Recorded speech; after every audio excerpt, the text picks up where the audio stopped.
নিলয়, এই নিলয়, ওঠ বাবা, কতক্ষণ ঘুমাবি? আজকে আখির জন্মদিন, তোর খালাদের বাড়িতে যেতে হবে। মা, তুমি যাও, আমি যাব না। ওই অহংকারী মেয়ের জন্মদিনে গিয়ে কি করব? আরে বাবা, এমন করিস না, ও তো ছোট মানুষ। ছোট মানুষ? মা, ও এখন কলেজে পড়ে। এত বড় হওয়ার পরও যদি মানুষের সাথে ভালো ব্যবহার করতে না শেখে তাহলে আর কবে শিখবে? সব ঠিক হয়ে যাবে বাবা, মানুষ বয়সের সাথে বদলায়। না মা, ও বদলাবে না। ওর চোখে আমরা গরিব, আর গরিব মানুষকে ও মানুষই মনে করে না। নিলয়ের মা দীর্ঘশ্বাস ফেললেন। ছেলের কথাগুলো মিথ্যা নয়। স্বামী মারা যাওয়ার পর সংসারের অবস্থা একদম বদলে গিয়েছিল। একসময় যারা খুব আপন ছিল তাদের অনেকেই দূরে সরে গেছে। দেখ বাবা, তোর খালা তো কখনো আমাদের অপমান করে না। খালা করে না, কিন্তু খালু আর আখি করে। মা, তুমি কি ভুলে গেছো গতবার কি হয়েছিল? নিলয়ের মা চুপ করে গেলেন। নিলয় বিছানা থেকে উঠে বসে রাগী গলায় বলল, সবার সামনে আখি কি বলেছিল মনে আছে? বলেছিল গরিব মানুষদের আবার এত শখ কেন? ভালো জামা কিনতে পারে না, আবার জন্মদিনে আসে। ও ছোট ছিল বাবা। মা, তখনও ছোট ছিল, এখনো ছোট, সব সময় একই কথা বলো। তুই এসব মন থেকে মুছে ফেল। মুছে ফেলবো কেন? অপমান কি এত সহজে ভোলা যায়? নিলয়ের চোখে তখন পুরনো কষ্টের ছাপ স্পষ্ট। ছোটবেলা থেকেই সে অনেক অপমান সহ্য করেছে। শুধু গরিব হওয়ার কারণে আত্মীয়দের কাছে মাথা নিচু করে থাকতে হয়েছে। বাবা, তুই না গেলে আমার খুব খারাপ লাগবে।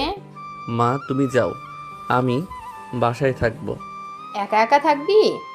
হ্যাঁ। তুই আমার মুখের দিকে তাকিয়ে চল না বাবা।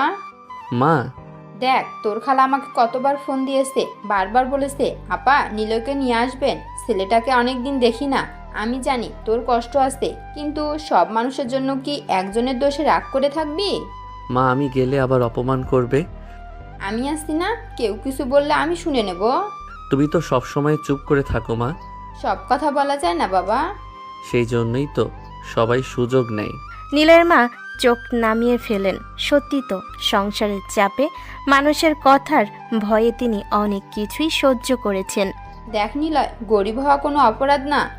জানি মা, তাহলে মানুষের কথায় এত কষ্ট পাস কেন? কারণ তারা তোমাকে অপমান করে। আমাকে কিছু বললে আমি সহ্য করতে পারি, কিন্তু তোমাকে ছোট করলে আমার খুব রাগ হয়। আল্লাহ তোকে অনেক বড় করুক বাবা। বড় হয়ে কি হবে মা? একদিন সবাইকে দেখিয়ে দিবি যে মানুষের সম্মান টাকা দিয়ে হয় না।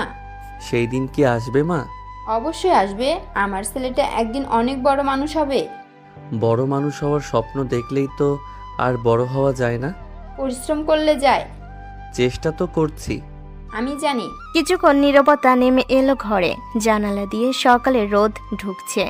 ছোট্ট ভাঙ্গাচোরা ঘরটা যেন সেই আলোয় আরো বেশি নিঃসঙ্গ লাগছে। হঠাৎ নীলের মা আবার বললেন, চল না বাবা, আমার জন্য চল। মা, তুমি না একদম জেদি। তোর মায়ের জেদ না থাকলে কি সংসার চলতো? আচ্ছা, একটা কথা বলো, কি? আজকে যদি আবার অপমান করে? তাহলে আমরা চুপচাপ চলে আসবো। সত্যি? হ্যাঁ। তখন কিন্তু আমাকে থামাতে পারবে না। আগে চল তো। আচ্ছা ঠিক আছে, শুধু তোমার জন্য যাচ্ছি। সত্যি? হুম। আলহামদুলিল্লাহ।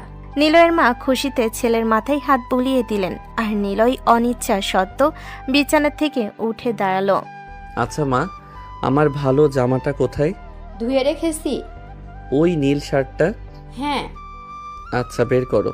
নিলয়ের মা তাড়াতাড়ি আলমারি খুললেন। পুরনো আলমারিতে যত্ন করে রাখা ছিল নিলয়ের সবচেয়ে ভালো শার্টটা।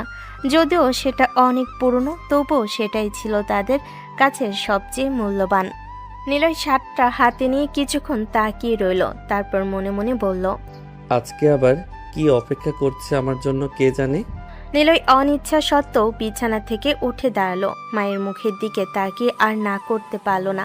যতই রাগ থাকুক, মায়ের মন খারাপ সে দেখতে পারে না। আচ্ছা মা, আমি হাত মুখ ধুয়ে আসছি।